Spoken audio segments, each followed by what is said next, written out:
कि भोग और संभोग। कब आ रहा है? कलयुग का एंड आ रहा है या शुरुआत हुई है?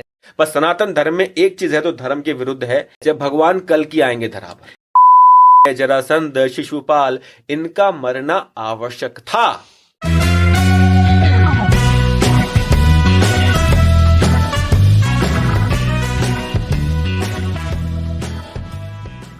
राधे राधे।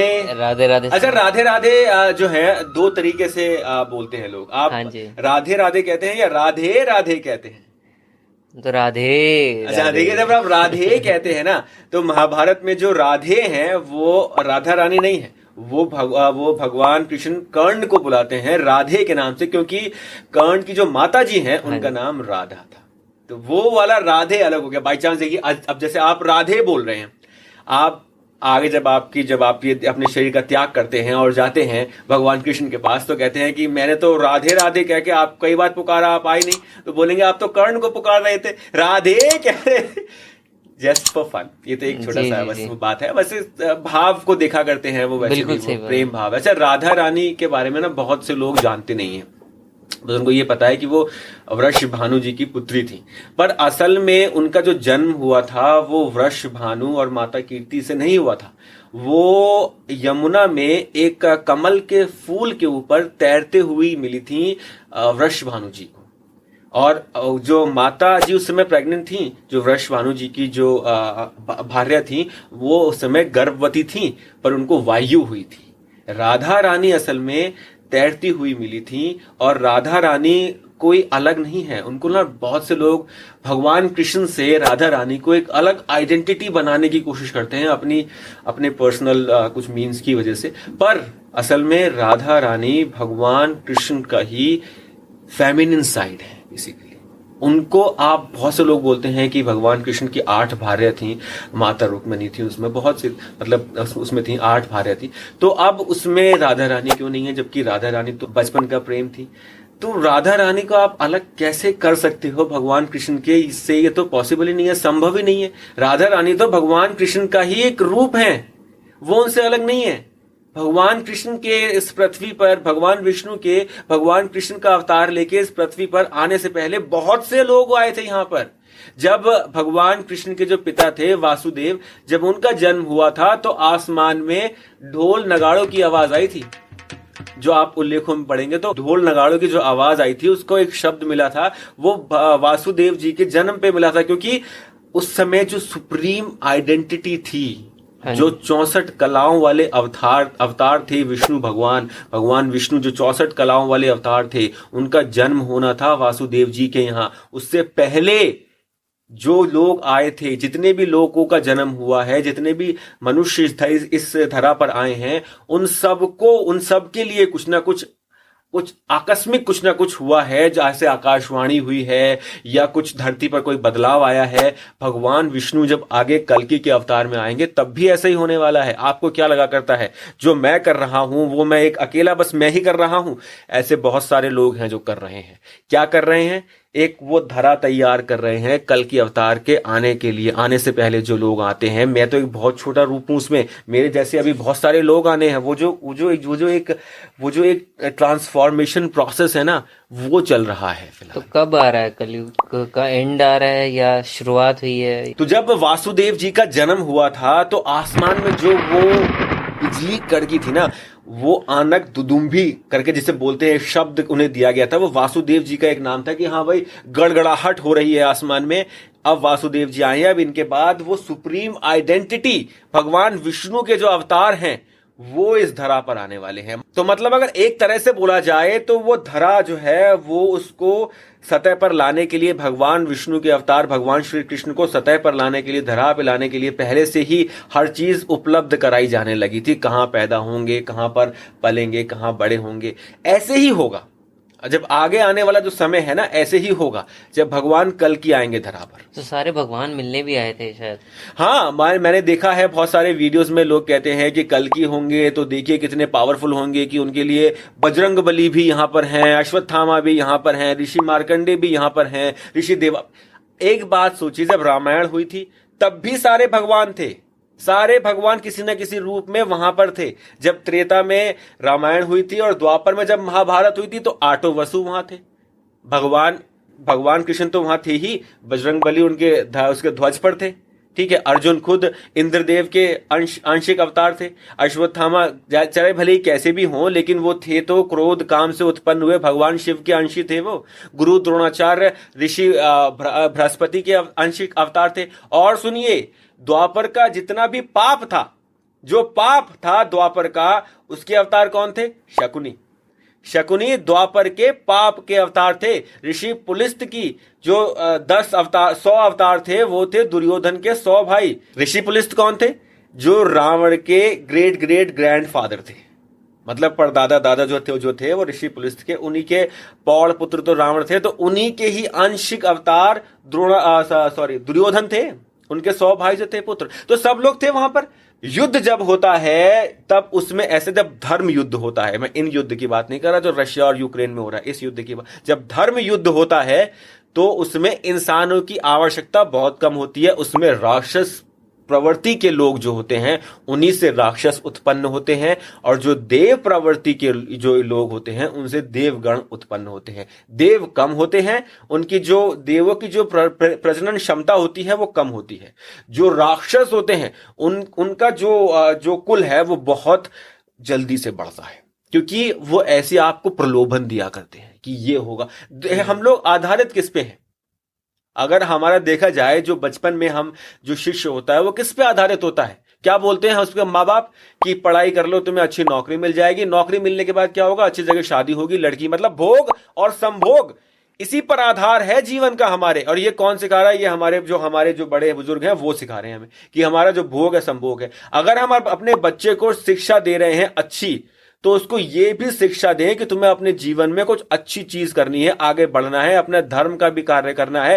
कर्म ही कर्म नहीं करना होता, केवल धार्मिक कार्य भी करना है। पर हम शिक्षा केवल 2 ही चीजों की दिया करते हैं कि भोग और संभोग। तो मतलब आपके हिसाब से शादी नहीं करनी चाहिए? शादी करना कोई बुरी बात नहीं है। अगर शादी नहीं होगी तो आगे वंश कैसे बढ़ेगा? पर सिर्फ शादी के लिए ही जीवन में हर चीज करना भी तो उचित नहीं है ना, कि बस शादी ही करनी है।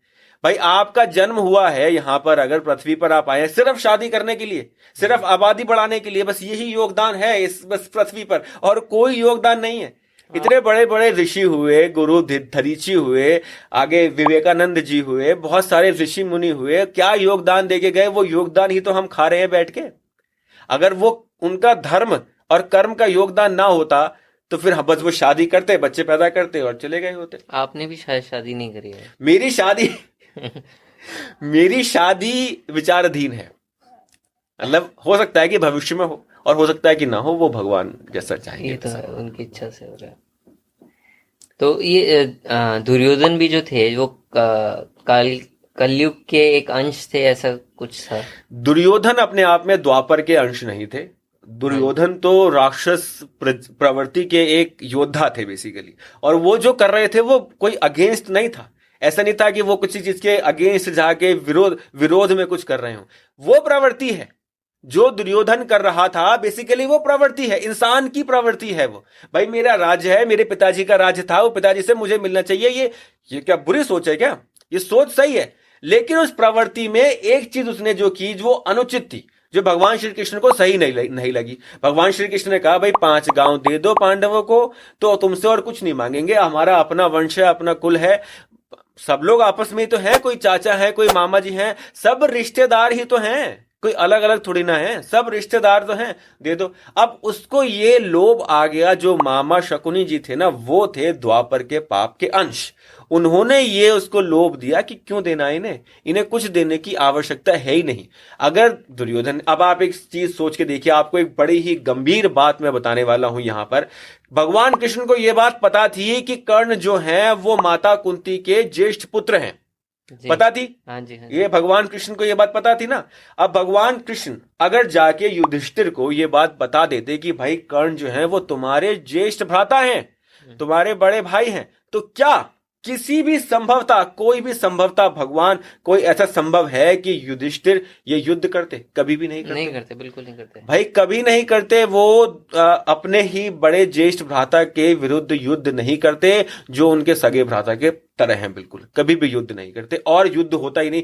और सुनिए, राजा भी वही बनते शायद, राजा भी वही बनते। और दुर्योधन तो उनसे इतना प्रेम करते थे कि दुर्योधन तो इतना ज्यादा उनसे प्रेम करते थे कर्ण से कि शायद वो कर्ण को सौंप देते राज्य आधा। वो कहते तुम पांडव सब एक साथ रहो, कोई दिक्कत नहीं है। लेकिन उसके बाद भी भगवान श्री कृष्ण ने ऐसा नहीं किया। क्यों? क्योंकि इस प्रश्न का उत्तर भी भगवान श्री कृष्ण ने द्रोण पर्व में दिया है महाभारत के। उन्होंने कहा है, उन्होंने एक जरासंध, शिशुपाल, इनका मरना आवश्यक था, इनका मरना आवश्यक था। उसी प्रकार दुर्योधन का मरना भी आवश्यक है। जो सामने तुम्हारे इस समय फौज खड़ी है, जो सामने तुम्हारे इस समय आर्मी इंस्टॉल्ड है, उन सब का मरना आवश्यक है। जो युद्ध करेगा, जो भाग जाएगा, उसको नहीं मारना है। जो युद्ध करेगा उसका मरना आवश्यक है। तो बहुत सारे राक्षस भी पैदा हो चुके थे धरती पे, बहुत वो पाप पैदा हो चुका था। वो पाप, अब द्वापर में जो पाप की सीमा थी वो वहां थी। हाँ जी। कलयुग में भी पाप की एक सीमा है।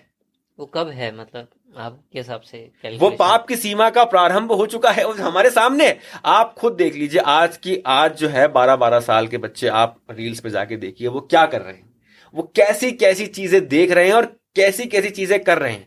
वो क्या आपको लगा करता है भगवान के भजन करने वाले हैं?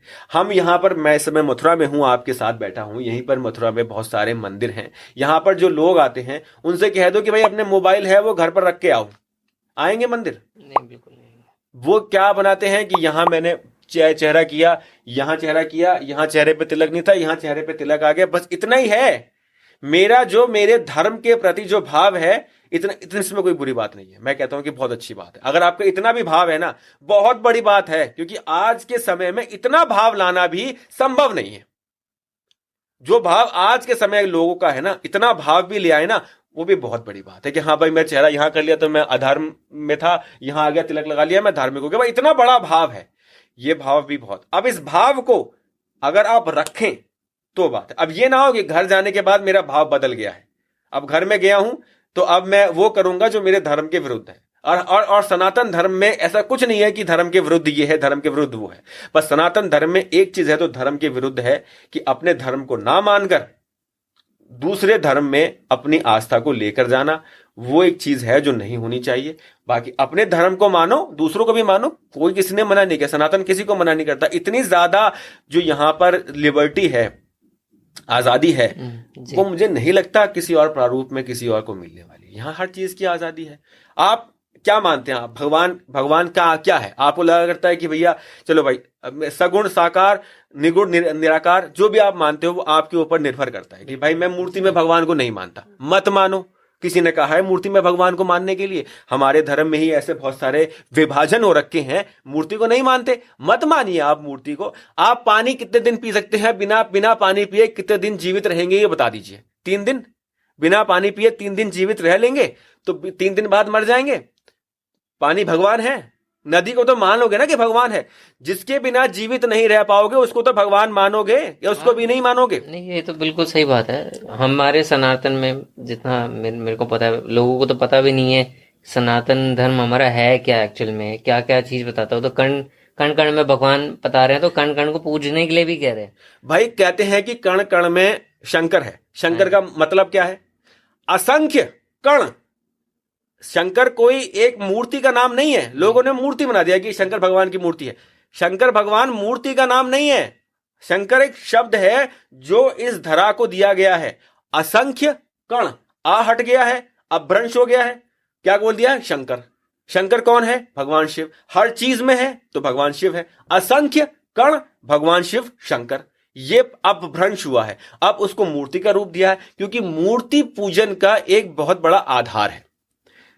हमारे धर्म में कि सिर्फ मूर्ति पूजा नहीं है। लोग हमारे धर्म में देखा करते हैं कि भाई मूर्ति है, मंदिर है, ये है। सिर्फ मूर्ति पूजा नहीं है, प्राकृतिक पूजा है। एक मंदिर में, सॉरी मैं आपको इंटरप्ट कर रहा हूँ, पर मैंने आपकी एक वीडियो देखी थी, आपने एक मंदिर देखा था जहाँ पे मूर्ति नहीं थी, पर उस मंदिर को पूजते हैं, ऐसा कुछ था। नहीं, मंदिर ऐसे बहुत सारे हैं जहां मूर्तियां नहीं है। आप पहाड़ों में जाएंगे ना, जी ऐसे बहुत सारे मंदिर हैं जहां पर मूर्तियां नहीं है। और जहां पर मूर्तियां नहीं है वहां का असल में क्या है, मैं आपको बताऊं कि हमारे मंदिर एक्चुअली में, हमारे मंदिर सबसे पहले हैं।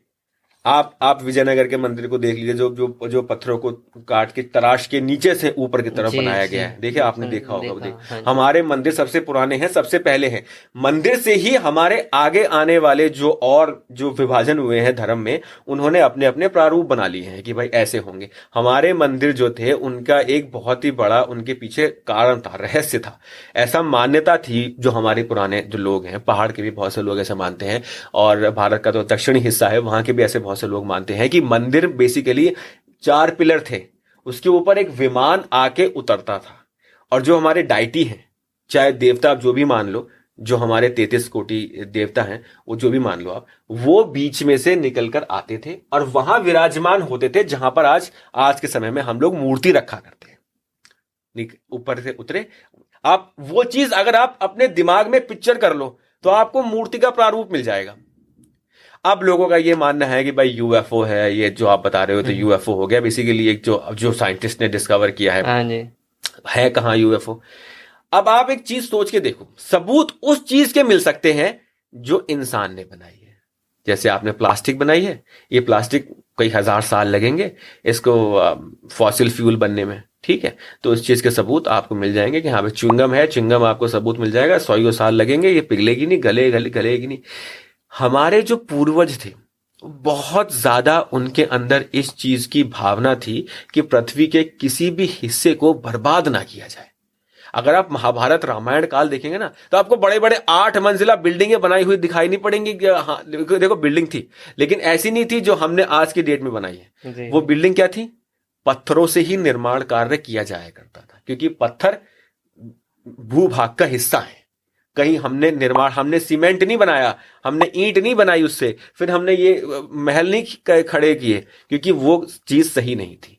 क्या है, पत्थरों को ही तराश कर ऐसे लगाया जाए कि वो ऊपर, वो वेस्टेज नहीं थी, किसी भी चीज को वेस्ट ना किया जाए। हाँ, मतलब अगर ब्रेक हुआ तो वापस सॉइल में मिल जाएगा। ब्रेक नहीं होगा क्योंकि उनके जो टैंगलिंग फॉर्मेशन थी वो इस तरीके से थी कि इंटरलॉकिंग करते थे वो लोग। हाँ जी, हाँ जी। तो वो ऐसे थी कि वो हिलेगी, उसमें गैप होता है। इंटरलॉकिंग जब होती है ना, जब आप दो पत्थर को जोड़ा करते हो, तो जब भूकंप आएगा ना, उसमें गैप होता है, वो हिलता है आपस में। वो हिलने की, अगर आपको किसी चीज को झूलने की आजादी दोगे तो वो टूटने वाली नहीं है।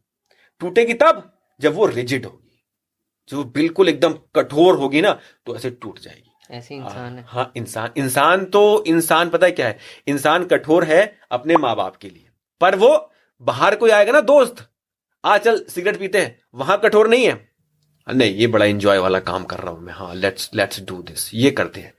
कोई कोई कोई कोई बोलेगा कि ये चीज अच्छी है, आप इसको अपना लो, ये करो, आपको वो मिल जाएगा, चलो वीडियो गेम खेलते हैं। आजकल मैंने देखा है बहुत चल रहा है, छोटे छोटे बच्चे जो है वीडियो गेम्स खेलते हैं और इस चीज से वो प्रभावित हो रहे हैं। और मैंने देखा है कि वो कुछ ऐसी चीजें कर रहे हैं जो सही नहीं है हमारे धर्म के लिए। ये करते हैं, ये किस लिए कर रहे हैं? ये वीडियो गेम इज नॉट, ये लाइफ नहीं है वीडियो गेम। हाँ जी, ये आर्टिफिशियल रियलिटी जो है, ये लाइफ नहीं है, ये ब्रह्म में भी ब्रह्म है। ये ऑगमेंट है, एक out of this brain cycles जो है ना, इसके बाहर का कुछ चीज है जो हमने अपनी लाइफ में अपना कर हम उसमें घुस रहे हैं। हमें कह दो मंदिर जाओ, मंदिर में क्या है यार, मैं तो बोर हो जाता हूं। क्यों बोर हो जाता हूं? बिकॉज आप वो भाव नहीं लेके आते हो मंदिर जाते वक्त। जो क्लब में आप लेके आते हो ना भाव, कि मैं क्लब में डांस करने जा रहा हूं, अब मैं बियर पीऊंगा, oh my god happy hour चल रहा है, मेरे को 4 बियर पीने पे 1 फ्री मिल जाएगी, और देखो कितनी सुंदर सुंदर लड़कियां वहां पर खड़ी हैं, वो भाव है ना वहां क्लब का, वो मंदिर में नहीं मिलने वाला ना। मंदिर में क्या भाव है? मंदिर में ये भाव है कि ये मेरे भगवान है, जो मांगोगे 110% गारंटी कर रहा हूं, भगवान से जो मांगोगे वो मिलेगा। एक बार दिल में ये चीज बिल्कुल भूल जाओ, हर चीज को दिल में ये चीज रखो कि बस राम है, don't think about anything else, कुछ मत, और कुछ नहीं मांगना है उस समय, वो ही मांगना है बस।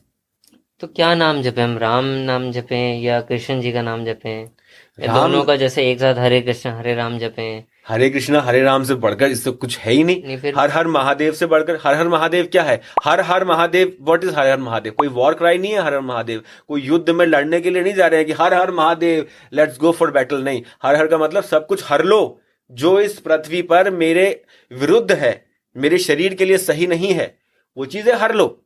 महादेव हर हर मतलब हर हर सब कुछ जो जो मेरे विरुद्ध जा रहा है, जो ये नेगेटिविटी मेरे अंदर भर रही है, इसको हर लो, ये महादेव। वो भी इतना अच्छा है। राम का तो अपना ही नाम, इससे बड़ा तो कोई नाम ही नहीं है। भगवान श्री कृष्ण का नाम, माता रानी का नाम जप लो। आप जब वैष्णो देवी जाते हो, तो आप जब टनल के अंदर जाते हो, तो अगर आपके दिमाग में कुछ और भी कुछ भी चल रहा है, ऐसा कुछ चल रहा है जो नहीं चलना चाहिए, तो वो पूरा का यात्रा असफल है। फिर क्यों बोलते हैं जय माता दी बोलते हुए जाओ, जय माता दी बोलते हुए जाओ? केवल बोलना नहीं है मुख से, फील करते हुए जाओ उसको। फोकस हो जाते हो आप फोकस उसके हो जाते लिए, हो। और ज्यादा और फोकस हो जाते हो बोलने से फोकस होते हो ना, मूर्ति देखने से भी फोकस होते हो। आप ध्यान करते हो जब, तो लोग कहते हैं कि यहाँ पर वो बनाओ, एक चक्र बनाने की कोशिश करो, तो अंधेरा हो जाएगा, फिर लाइट आएगी, फिर ये होगा। ये सब होता है, वो मूर्ति देखने से भी होता है।